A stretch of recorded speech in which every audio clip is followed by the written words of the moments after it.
자, 수업을 시작할게요. 마침 오늘 첫날인데 두 친구가 결석이 있어서 첫날부터 동영상으로 만나게 돼서 조금은 어색하지? 수업을 시작할게요. 학교에서 여러분들이 이제 지금 이번 이제 소위 말하는 중간고사 시험 범위가 1단원하고 2단원일 거야. 그치? 명지랑 연희가 그렇더라고 보니까. 그 다음에 예원학교는 내가 정확히 모르겠다. 한 친구는 예원학교라서 정확히 모르겠는데 어쨌든 그래. 그래서 우리는 그냥 순서대로 우선 1단원부터 그냥 진도를 나갑니다. 그렇게 알고 있으면 될 것 같아. 1단원부터. 그래서 여기 동영상 보는 오늘 결석에서 동영상 보는 친구들은 아마 한 친구는 내가 알기로 요 교재를 가져갔고 또 한 친구는 내일쯤 와서 엄마가 이제 동영상 저희 교재를 가져가야 될 거야. 그래서 교재가 있는 상태에서 동영상을 봐야 돼. 혹시라도 동영상을 내가 딱 보려고 했는데 나 지금 교재가 없다 그럼 우선 학원에서 교재를 받아가는 게 순서야. 자, 그렇게 이해를 하시면 되겠습니다. 자, 우리 페이지 과정으로 보면 우리 교재 기준으로 페이지 5페이지부터 시작을 할게요. 페이지 5페이지. 페이지 5페이지. 여기 내용이 뭐냐? 원소라는 게 뭐냐 이거지. 옛날에도 소위 말하는 과학자, 아주 옛날 니네 알다시피 그리스 시대에 무슨 소크라테스, 아리스토텔레스 나오던 시절에는 과학자라는 개념이 없었고 대부분 철학자, 당대의 똑똑한 사람. 그러니까 우리가 뭐 소크라테스 막 너 자신을 알라 뭐 알고 있잖아. 아리스토텔레스 막 들어봤잖아. 그치? 이 사람들이 과학자라기보다는 당대 옛날에는 뭐 우리도 그렇지만 조선시대 우리 뭐 과학이라는 개념보다는 선비 약간 그런 개념이 있듯이 옛날에는 과학자 느낌보다는 보통 철학자 그랬어요. 철학자. 철학자들이 당대에 제일 똑똑한 사람들이었어. 옛날엔 그랬어. 뭐 과학이 없잖아. 무슨 천년도 2000년도에 무슨 뭐 과학이 우리나라 고려시대에 뭐 과학이 뭐 얼마나 있었겠어. 응? 별로 없지. 어쨌든 그랬습니다. 그래서 그 당시 학자라고 그냥 막연히 표현을 해볼게요. 이제 여러 가지 이 사람들도 이제 다만 옛날이지만 생각은 해봤을 거 아니야. 쉽게 말하면 어떤 물건이 이렇게 있어. 물건을 막 쪼개면 쉽게 말하면 가루가 돼. 근데 가루를 더 쪼개면 뭐가 되고 이론적으로 우리가 당시에는 뭐 칼 같은 거로밖에 못 쪼개잖아. 그때 뭐 레이저가 있어 뭐가 있어 아무것도 없으니까. 근데 고민을 해봤겠지. 야, 얘를 되게 작게 쪼개면 과연 어디까지 쪼개질 것이며 쪼개고 쪼개다 보면 이 끝은 무엇일까? 뭐 솔직히 우리도 궁금은 하잖아. 너도 뭐 원자 이런 거 들어는 봤잖아. 근데 이거는 우리가 과학 서적이나 이런 걸 이제 커가면서 사실 뭐 들어서 알고 있는 거지. 원자 본 적 있어? 원자 본 적 없잖아. 나도 본 적 없어. 나도 한 번도 못 봤어.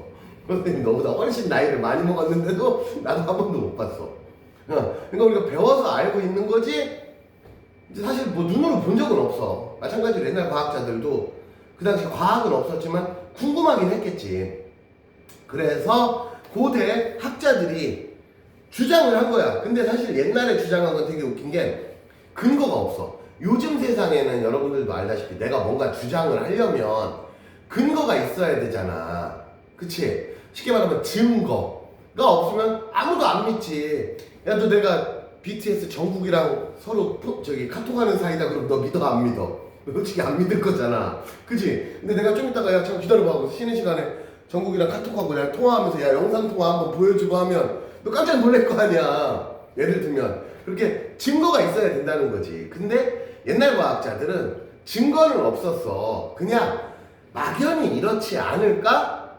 그러니까 이게 뭐니까 논리적 근거가 있는 건 아니고 주장을 한 거지. 그 사람들의 이제 주장을 보면 그러니까 지금 우리가 바라봤을 때 여러분들이 아직은 과학 지식이 아주 뛰어난 친구들이 아닌데도 니들이 봐도 가끔은 황당한 주장들이 있단 말이야. 왜? 그 사람들은 뭔가 논리적, 과학적 근거로서 뭔가 주장한 게 아니고 쉽게 말하면 그냥 감으로 그냥 때려잡은 거지. 그거 봐봐. 옛날 고대에 탈레스라는 사람이 있어서 모든 물질의 근원은 물이다.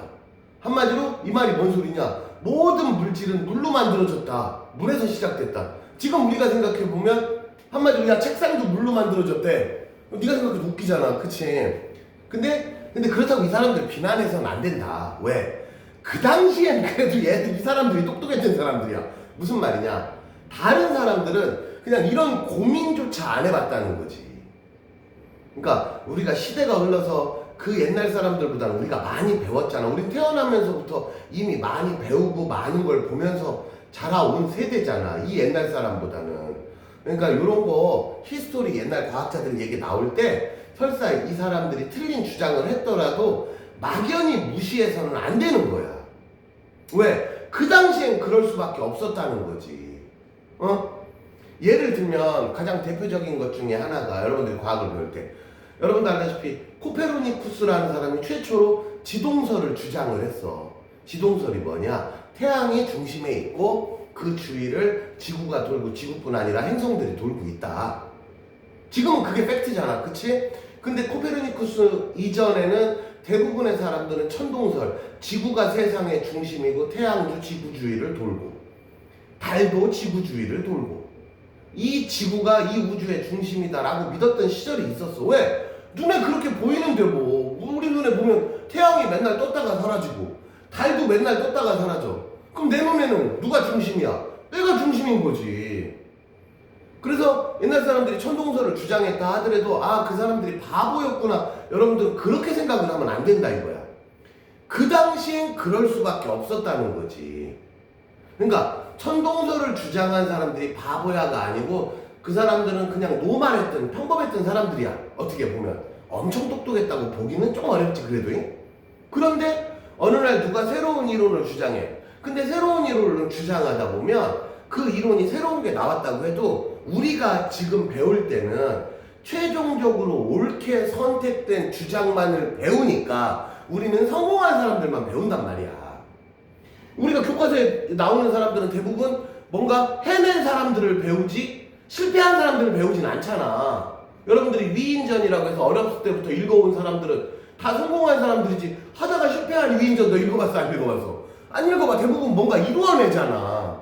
우리는 결과가 그래서 그런 거지 그 과정에는 실패한 사람들도 있다는 거지. 근데 그 실패했다고 해서 그 사람들이 엄청나게 또 바보냐? 아니지. 정말 운이 조금 나빴을 수도 있고. 진짜 그 예를 들면 대표적인 예 중에 하나가 여러분들 전화 발명한 사람이 누구야? 최초로 전화 그레이엄 벨이라고 영국의 그레이엄 벨에서 그래서 전화 벨 소리를 벨이라고 그러잖아. 벨소리 그러잖아. 그치? 그게 사람 이름 딴 거야. 벨이라는 사람 몰랐지? 영국의 그레이엄 벨이라는 과학자가 최초로 옛날 그 전화기 있잖아.를 상표 등록을 하고 최초 특허권을 땄단 말이야. 근데 마침 공교롭게도 그 사람하고 비슷한 시점에 그 전화기를 개발한 사람이 어느덧 사람이 있어서 나 지금 이름이 누군지 생각은 안 나는데. 근데 따지고 보면 시대적 타이밍을 보면 발명은 이 사람이 먼저 했어. 나중에 후기를 보면. 근데 상표 등록을 벨이라는 사람이 먼저 한 거야. 그래서 우리는 나중에 너 인터넷 네이버 이런 거 뒤져보면 최초의 전화기 발명자 그럼 그레이엄 벨이라는 사람이 뜰 거란 말이야. 근데 아이러니하게도 진짜 전화기 발명한 사람은 있지만 결론적으로는 발명해서 등록을 최초로 한 사람이 벨인 거야. 그럼 이 사람은 발명을 먼저 했더라도 우리는 모르는 거지. 우리는 최종적으로 전화기를 발명한 사람은 그레이엄 벨로 알고 있어. 이런 식으로 운명이 갈릴 수가 있다는 거지. 막말로 이 사람이 벨보다 조금만 상표 등록을 먼저 했으면 벨이 오히려 삭제되고 누군지 몰라도 그냥 다현이라고 해. 그럼 다현이라는 이름을 우리는 지금 기억하고 있을지도 모른다는 거지. 얼마나 웃기냐. 이런 운명도 있다는 거야. 그러니까 과학의 발전 과정에 있어서 정말 잘한 사람들, 우리가 배운 사람 진짜 훌륭한 사람들이지 당연히. 근데 그렇지 못했다 사람들도 충분히 당대에는 똑똑한 사람들이었다는 거야. 비유를 하자면 야 반에서 1등하는 애 똑똑하지. 그럼 반에서 2등 했다고 그럼 멍청하냐 이거지. 그건 아니라는 거지. 그러나 사실은 대부분 1등을 우선으로 기억을 할 뿐이지. 근데 2등 했다고 해서 야 니네 반에서 우리 반에서 누가 2등 할지는 모르지만 반에서 2등 하는 친구랑 1등 하는 친구랑 갭 차이가 이만큼 나겠냐 이거지. 고만고만 하겠지. 누가 조금 더 운 좋으면 1등 하는 거고 조금 더 운 나쁘면 2등 하겠지. 물론 1등하고 20등하고는 좀 다르지 느낌이. 근데 1, 2등은 고만고만 하다는 뜻이야 내 말은. 그래서 여러분들도 그 정도는 참고하시라 이거지요. 그래서 이 사람들이 뭐라고 주장했냐? 탈레스는 모든 물질의 근원은 물이다. 그러니까 이건 참고만 해라 이거지. 물이 옳다가 아니야. 당연히 틀렸지. 지금 보면 우리가 보면 틀렸지 당연히. 그치? 근데 그 사람들이 옛날에는 이렇게 믿을 수도 있었다. 그런 뜻으로 이해를 하면 됩니다. 아리스토텔레스 뭐 하는 사람인지 몰라도 이름 많이 들어봤지? 그지? 아리스토텔레스. 여기 동영상 보는 친구들도 아리스토텔레스 이름 정도는 분명히 들어봤을 거야. 그 사람들이 뭐라고 그러냐? 모든 물질은 물, 불, 흙, 공기. 그래서 이걸 뭐라고 부르냐? 사원소설. 아리스토텔레스가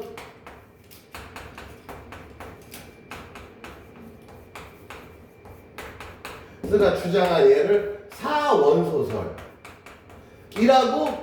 표현합니다. 물, 불, 흙, 그 다음에 공기로 모든 물질이 이루어졌다. 역시 지금 보면 틀렸지 당연히. 근데 아리스토텔레스가 누구냐? 당대에 제일 유명한 사람이야. 이 사람이 이렇게 주장을 하니까 사람들이 뭐라 그래? 네임밸류에 밀리니까 오 그런가? 이랬겠지 이 당시에는. 지금 당연히 네가 봐도 말 돼 안 돼? 말이 안 되지, 그치? 근데 이 당시엔 이럴 수밖에. 그렇다고 아리스토텔레스가 바보냐? 그렇게 생각하면 안 된다는 그런 뜻입니다. 이게 이런 과정이 있으면서 점점점 조금씩 업그레이드가 되고 조금씩 발전하는 과정이지 한 방에 모든 게 정리가 되는 경우는 없다는 뜻입니다. 응? 그렇게 이해를 하시면 되겠어요. 자, 그 다음에 이건 이제 고대 아주 옛날 그리스 철학자들이 이제 주장한 거고, 물보는 흑공기. 아리스토텔레스는 왜 이렇게 주장을 했냐면 주변을 보니까 얘가 제일 많아. 왜냐면 이 당시에는 생각을 해봐. 이 당시가 아리스토텔레스 살던 시절이 언제냐면 우리로 따지면 삼국시대쯤이야. 아니면 삼국시대보다 전일 수도 있어. 내가 정확히 기억을 해. 최소 삼국시대 통일실 김유신 나오던 시절이야. 그 달 뭐가 있어? 맨 주위에 논밭밖에 더 있어? 야, 빌딩이나 뭐 있어? 맨 한옥집 이런 거밖에 없지. 걔네 뭐 경주 가봤나?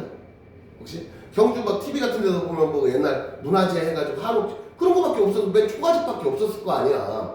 그러던 시절이야. 그리스라고 뭐 달라해서 똑같지 뭐 걔네도. 응? 그 당시에 주위를 둘러봤더니 얘네들이 제일 많아. 그러니까 주변에 얘네들이 제일 많아? 그럼 이런 걸로 우리가 만들 줄 어떻게 만들어졌는지까지는 모르겠지만 이런 애들이 모든 물질의 근원일 것이다 라고 그냥 막연히 주장만 한 것이다. 그런 뜻입니다. 자, 근대에 들어와서는 보일이라는 사람이 이제 좀 더 체계적인, 이제 근대에 들어오면 어떻게 돼? 이제 과학적 근거가 있어야지. 왜 아무거나 막 주장하면 사람들이 이제 안 믿거든. 옛날에는 믿었지만 요새는 안 믿지. 그러니까 알다시피 옛날에는 무당이 뭐라고 하면 조선시대만 해도 무당이 뭐라고 믿었잖아. 요새 무당이 뭐라고 대체 왜 저래? 이런단 말이야. 무당 말을 잘 믿어 안 믿어? 믿는 사람도 있겠지만 안 믿는 사람이 지금은 훨씬 많을 거라 이거야. 그치? 응? 야, 무당이 너 보고 야, 너 공부 안 해도 100점 맞아. 그럼 너 믿어 안 믿어? 안 믿을 거잖아 어차피. 그치? 요새 그런 거 믿는 사람 없단 말이야. 그래서 보일이라는 사람이 뭐라고 주장했느냐? 최초의 원소라고 했지. 지금 우리가 알고 있는 물질의 물질을 이루고 있는 가장 작은 단위, 원자라는 말을 여러분들은 들어봤을 겁니다. 우리 이제 본격적으로 배울 거야. 근데 이 보일이라는 사람이 최초로 그런 어떤 원소, 원자, 뭔가가 쪼개다 보면은 언젠가는 더 이상 쪼개지 않는 끝판왕이 있을 것이다. 막 쪼개다 보면 이게 무한히 쪼갤 수는 없을 것이다 라고 주장을 했습니다. 그리고 라부아지에라는 사람이 어떤 일을 했느냐? 워터, 우리가 잘 알고 있는 워터를 분해를 해본 거야. 전기 분해로. 그랬더니 얘가 두 종류의 기체로 쪼개졌어요. 그게 뭐냐? 수소와 산소야. 그러면 자 봐봐.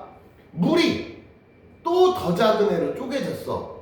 그럼 물은 끝판왕 원소는 아니었다는 거지. 왜냐하면 만약에 물이 끝판왕 원소였다면 더 쪼개지지가 않았을 거 아니야. 근데 물이 쪼개졌다는 게 어떤 의미를 가지냐면 물이 가장 작은 원소는 아니었다. 물도 쪼개니까 또 쪼개지네. 그럼 물보다 더 작은 누군가가 있었네. 이런 개념이 되는 거지. 그거를 찾아냈다는 실험을 한 거야. 그래서 밑에 보면 라부아지에라는 사람이 물을 어떻게 분해를 했냐면요. 주철관이 뭐냐면 철 중에서 약간 매끈매끈한 이런 알루미늄 느낌 나는 철 말고 막 그 약간 투박한 어떤 느낌이냐면 그 약간 어떤 느낌이냐 그 약간 불구스름한 철 느낌 있잖아. 약간 울퉁불퉁한 철 느낌을 주철이라 그래. 주철에다가 주철을 뜨겁게 데워. 그 다음에 물을 흘려보내는 거야. 그럼 어떤 일이 벌어지냐면 물 속에 산소라는 성분이 철하고 결합을 해. 그래서 이게 나중에 가면 산화철이라 그러는데 이렇게까지 설명하면 여러분들 너무 어려우니까 간단히 말해 철로 만든 파이프가 있어.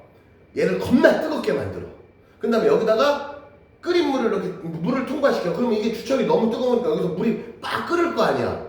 겁나 뜨거운 관을 물이 지나가면서 끓을 거 아니야. 그러는 중에 모든 산소가 물속에 들어있는 모든 산소가 주철과 결합하는 건 아니고 물속에 들어있는 일부 산소를 주철이 뺏어가. 그러면 주철이 산소를 안 뺏어가는 애는 그냥 물로 흘러내려. 근데 주철이 산소를 뺏어가면 수소만 남는단 말이야. 그럼 뭐가 돼? 얘들은 물에서 수소기체가 되는 거지. 왜? 물이라는 애가 원래 간단히 말해서 수소와 산소로 이루어졌단 말이야. 이게 물이야. 둘이 같이 있어야 물이야. 근데 갑자기 주철에서 산소를 쏙 빼가는 거야. 그럼 뭐만 남았어? 수소만 남았지. 자, 봐봐. 다시 한번. 산소와 수소가 있었는데 이게 물이야.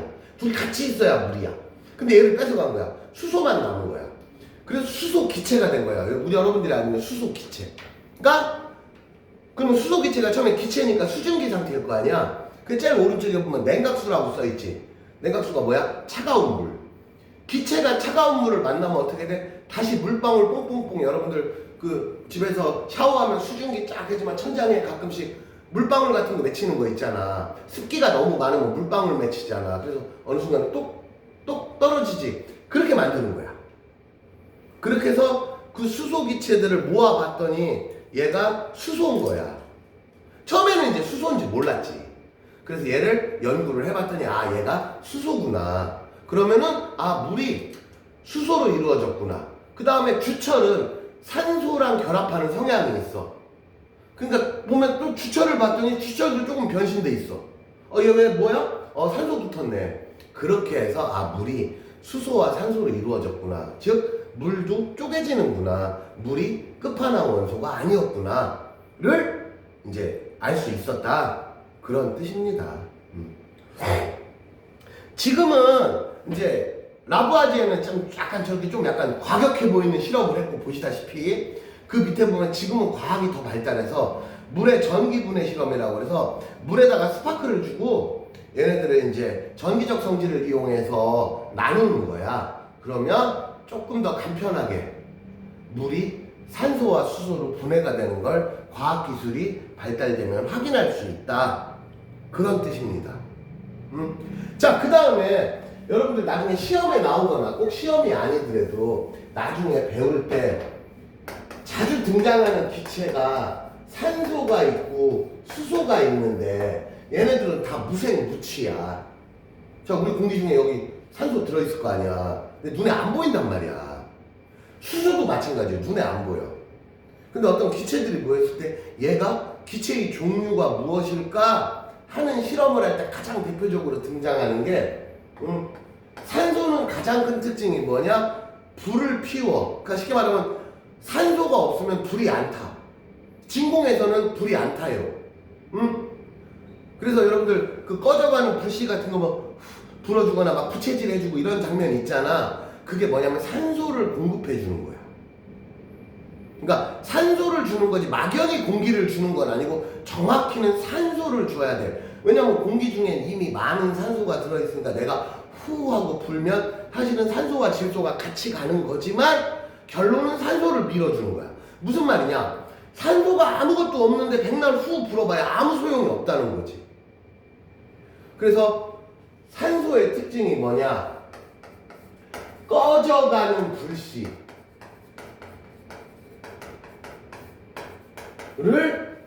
다시 타오르게 한다. 이런 표현들이 나오면 이 기체는 산소였던 거야. 쉽게 말하면 어떤 기체가 뭔지 몰랐었어. 근데 막 꺼져가는 불씨를 갖다 댔더니 다시 확 타오르네? 이렇게 한마디로 불타는 거 도와준다. 이런 표현이 나오면 아, 얘가 산소야. 그렇게 구분하면 된다. 여러분들 뭐 불타는데 산소가 있어야 된다. 이미 충분히 잘 알고 있지. 다현이도 알고 있지. 그치? 불타려면 산소 있어야 돼. 산소 없으면 불이 안 타요. 응? 그래서 유리병 같은 데다가 얘들아, 유리병 같은 데다가 이제 뭐 촛불을 집어넣어. 유리병 속에다가.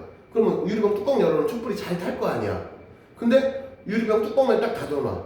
그러면 촛불이 타다가 좀 있으면 꺼져. 왜? 촛불이 이제 외부랑 공기가 안 통하니까 뚜껑을 닫으면 이 통 안에 들어있는 산소가 한정적으로 정해져 있을 거 아니야. 그럼 촛불을 태우다가 어느 순간에는 있던 산소가 쉽게 말하면 다 소모가 되겠지. 연료 쓰듯이. 유리병 속에 산소가 무한리필이 아니잖아. 그러니까 어느 순간 산소가 다 달어? 그럼 한마디로 유리병 속에 더 이상 산소가 없어지는 시점이 오겠지. 언젠가는. 뭐 한 10분 지나면 산소가 없어져. 응? 그러면 불이 꺼진단 말이야. 그래서 우리도 이 산소라는 게 그 불타는 걸 도와준다라는 걸 꼭 참고하라고. 산소 찾는 방법이야. 수소는 어떻게 찾느냐? 역시 불씨를 갖다 대면은 펑 혹은 퍽, 약간 폭발 느낌 있잖아. 이런 표현이 나오면 수소, 이렇게 구분하면 돼. 그래서 여러분들 교재 물에 전기분해 실험을 했어.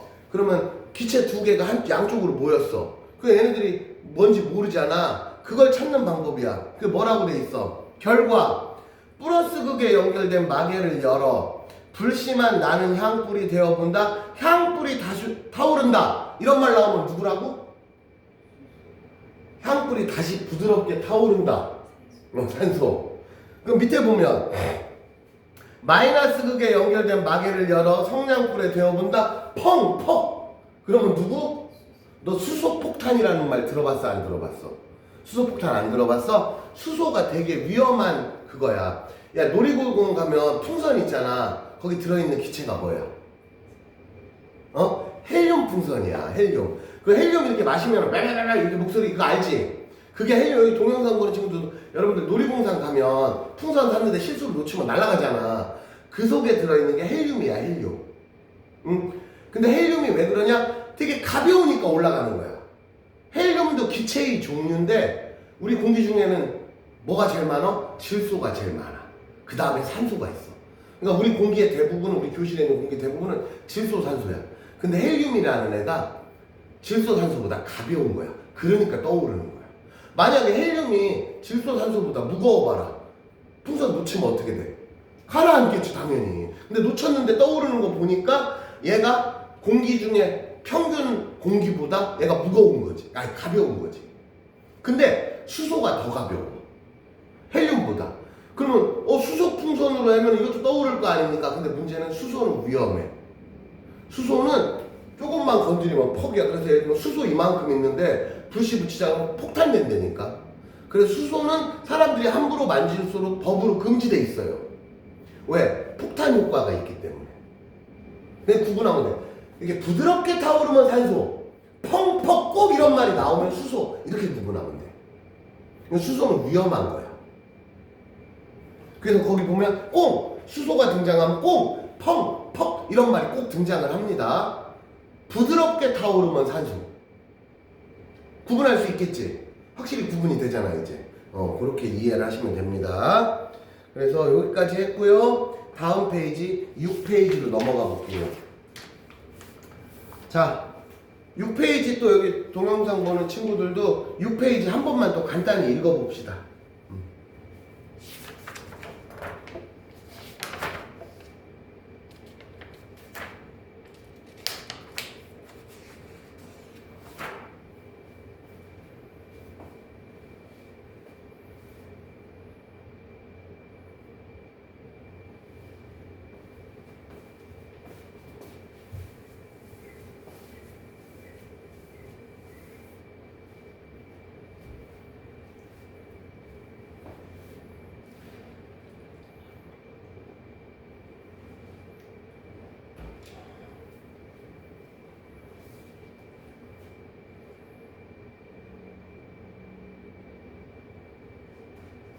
자, 거기 좀 볼게요.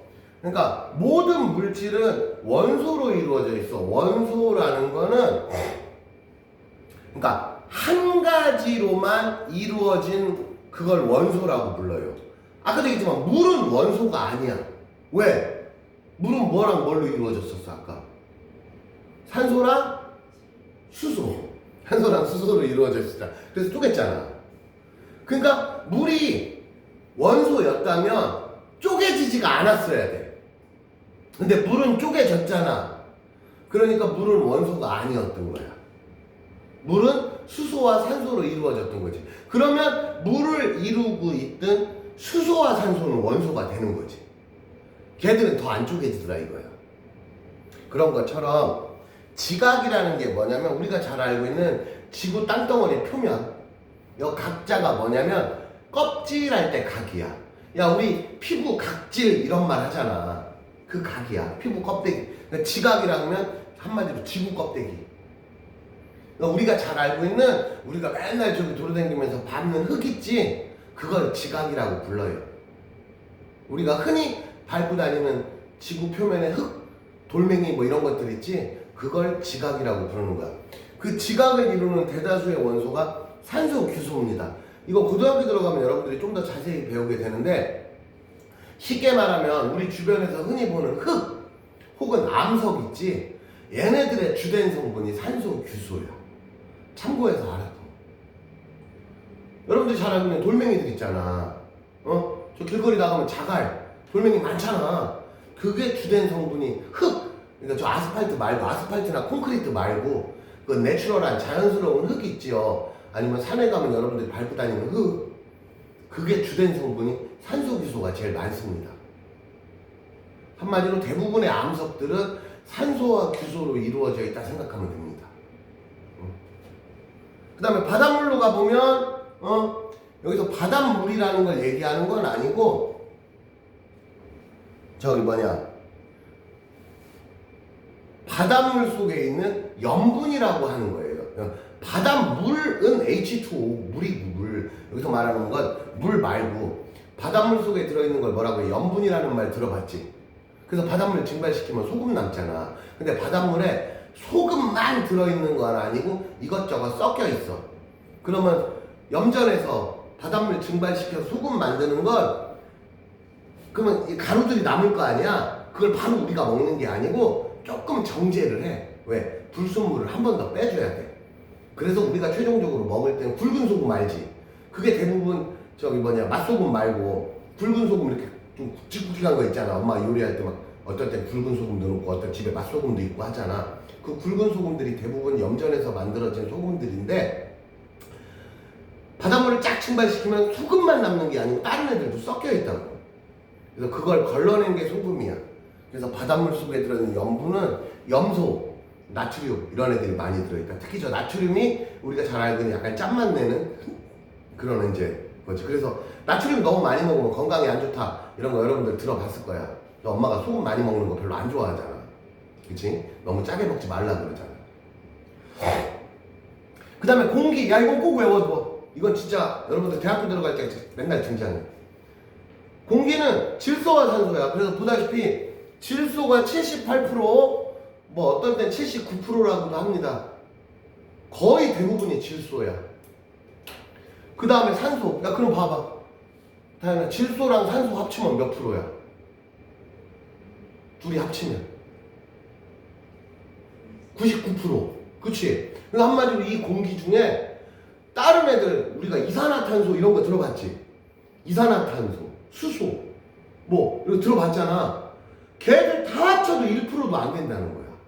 그러면 실제로 이 속에 이산화탄소는 아주 코딱지만큼 들어있다. 의외로. 이산화탄소 많이 들어봐서 공기 중에 이산화탄소가 되게 많을 것 같은데 되게 적다는 거야. 산소, 질소가 대부분이다. 그렇게 이해를 하시면 되겠습니다. 자, 그래서 그 밑에 원소의 특징 볼게요. 원소의 특징 2번 뭐라고 돼 있어? 원소는 더 이상 다른 물질로 분해되면 안 돼. 아까 물이 원소가 아닌 이유가 뭐였어? 수소와 산소로 쪼개졌었잖아. 그러니까 물은 원소가 아니었던 거야. 그 다음에 원소는 종류에 따라 성질이 달라. 자, 얘랑 다른 원소라고 이름을 붙였잖아. 그럼 얘랑 특징이 다른 거야. 아까 산소와 수소가 원소야. 근데 산소와 수소가 지웠네. 산소와 수소가 특징이 달랐잖아. 그치? 누구는 펑, 누구는 부드럽게 타오르고 특징이 다르다는 거지. 그래서 서로 다른 원소는 특징이 달라. 그 다음에 은과 구리는 같은 금속이지만 성질이 달라. 대표적으로 금이 훨씬 비싸지. 금이 비싼 이유가 뭐야? 다현아, 너도 저 손에 보면 금반지 있는 것 같은데? 은이야? 금이 비싼 이유가 뭐야? 왜 비싸? 금이 더 좋아? 희소성 때문에 그래. 희소성 때문에 그렇고, 또 하나는 금의 가장 큰 장점이 녹슬지 않아. 그러니까 겉으로 보면 금 오래 놔두면 때는 껴. 근데 비누나 치약 같은 거로 닦잖아. 깨끗하게. 은도 똑같아. 얘도 녹슬질 않아. 근데 금이 좀 더 희소성이 있어서 비싼 거야. 희소성이야, 희소성. 사실 뭐가 좋은지 난 잘 모르겠지만, 개인적으로는 잘 모르겠는데, 어쨌든 왜 원래 희귀하면 비싸잖아. 응? 그런 거야. 근데 하여튼 금, 은 같은 애들이 비싼 이유는 뭐냐? 녹슬지 않아. 그게 최고의 장점이긴 해. 왜냐면 철 이런 애들은 대부분 녹슬어. 너 녹슨 철 본 적 있지? 그치? 녹슬면 보기 안 좋잖아. 근데 금, 은은 녹쓰는 게 없어. 그러니까 이제 보석으로 만들었을 때 1000년이고 2000년이고 간다는 거지. 금 같은 거는 5000년이 지났다가 캐도 조금만 닦으면 새 금 되는 거야. 간단히 말해서. 철은 그게 안 돼. 몇천 년 지나면 철은 다 녹슬어가지고 그러니까 재활용이 잘 안 돼. 철은. 근데 금, 은 같은 경우는 땅속에 내두면 삼국시대에 막 진흥왕, 버풍왕이 끼던 금관을 운 좋게 내가 캤어. 닦아서 쓰면 새 금 되는 거야. 근데 장점이지. 좋은 점이지. 하여튼 그렇다. 현재까지 대략 118가지 118가지의 원소가 있다라고 하지만 이 숫자는 안 외워도 돼. 대략 100가지 넘어. 이 정도만 알면 돼. 원소의 종류가 얼마나 돼? 118가지요까지는 안 외워도 되고, 학교에서 그게 시험에 나오진 않을 거야. 되게 많은데 한 100가지 넘어 정도 알면 돼. 되게 많아. 50가지요 이러면 안 되지. 100개는 넘어. 일단 그 정도만 알고 있으면 된다.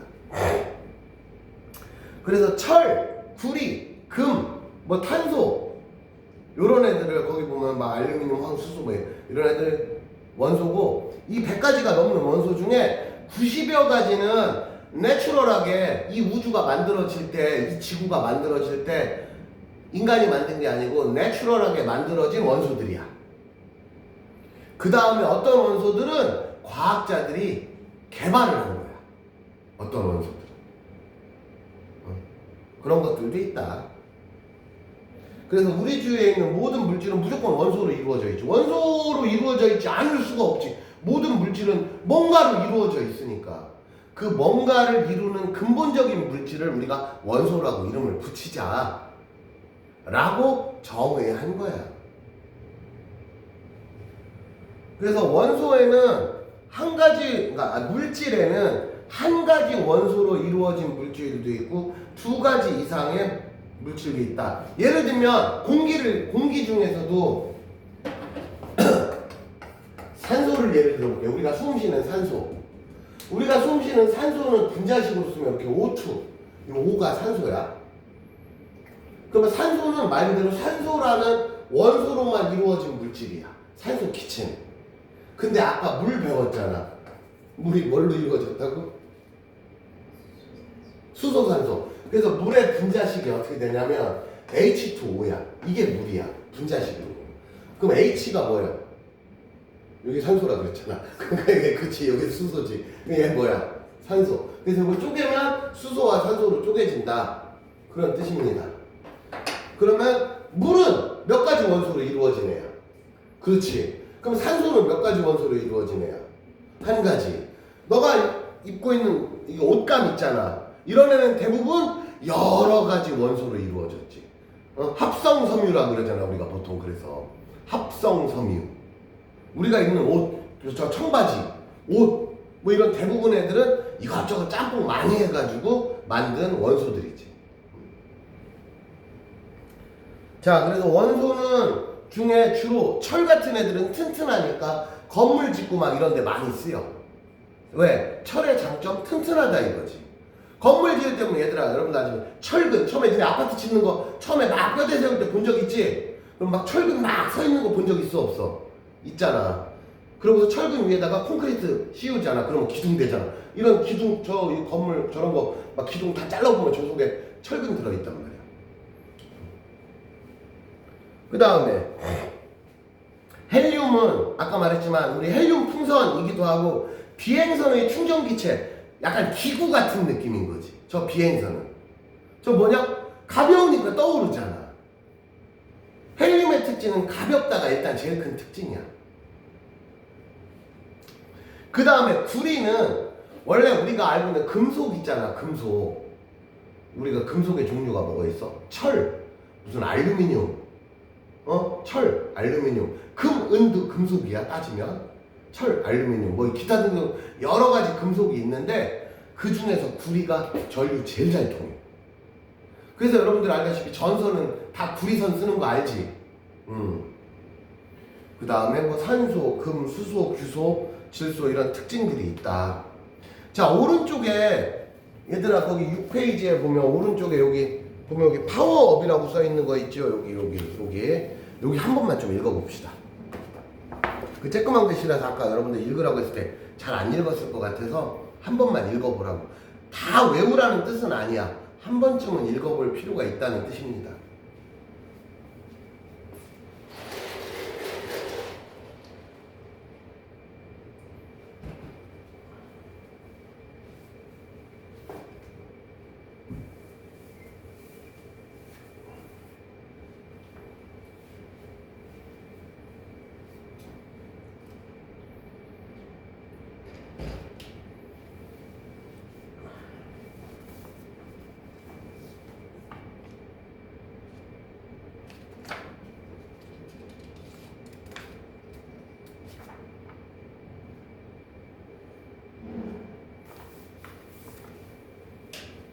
다 읽어봤어요? 여기 동영상 보는 친구들도 다 읽어봤죠? 자, 우선 1교시는 너무 길게 하면 지루하니까 지금 대략 한 40분 정도 한 것 같은데 1교시는 여기까지 하고 우리 10분만 쉬었다가 할게요. 동영상은 1교시, 2교시, 그리고 3교시 우리가 2시간 30분 수업이야. 그럼 1교시랑 동영상도 마찬가지고 1교시랑 2교시는 조금 길을 거고 3교시는 조금 짧을 거야. 그래서 우리는 총 2시간 반 동안 3교시로 나누어서 수업을 할 거야, 앞으로도. 그러면 쉽게 말하면 2번을 쉰다는 거지. 응? 너무 길게 하면 지루하니까. 그래서 일단 1교시는 여기서 마치고 우리 2교시에 또 만납시다. 현재 6페이지까지 끝냈습니다. 1교시는 여기서 일단 끝낼게요.